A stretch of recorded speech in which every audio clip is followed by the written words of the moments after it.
সকাল সকাল উঠেই দেখলাম এই বৃষ্টি ভেজা দিনে হাউস হেল্প আসেনি। কী করব, কী খাওয়া দাওয়া করা হবে। আজকাল কিন্তু যখনই সোশ্যাল মিডিয়া খোলা হয় সবাই দেখাচ্ছে তাদের কমফোর্ট ফুড, আর আমরা বাঙালিরা আমাদের কমফোর্ট ফুড কী? তাই চটজলদি ভেবেচিন্তে বানিয়ে ফেললাম কুমড়ো সেদ্ধ, তাতে একটু কাঁচা লঙ্কা কুচি, নুন এবং সর্ষের তেলের মধ্যে রসুন কুচি, শুকনো লঙ্কা ভেজে নিয়ে সেটা দিয়ে মেখে ফেললাম। আলু সেদ্ধ করে তাতে একটু রসুন কুচি, একটু শুকনো লঙ্কা কুচি, নুন, কাঁচা লঙ্কা এবং তার সঙ্গে ওপর দিয়ে একটু কাঁচা পেঁয়াজ দিয়ে আলু ভাতে মাখা করে নিলাম।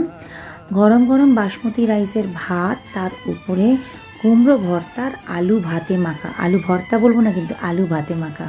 কারা কারা আমার সঙ্গে একমত বলো তো? ভর্তার থেকে আলু ভাতে মাখা বেশি ভালো লাগে।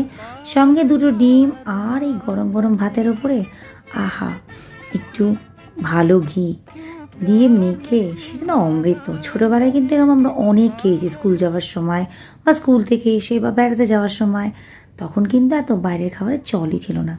আচ্ছা বলো তো, আমি তো অনেক চেষ্টা করে কন্টেন্ট বানাই, তাও তোমরা কেন লাইক করো না, সাবস্ক্রাইব করো না? চলো, ভালো লাগলে একটা লাইক আর সাবস্ক্রাইব করে যেও।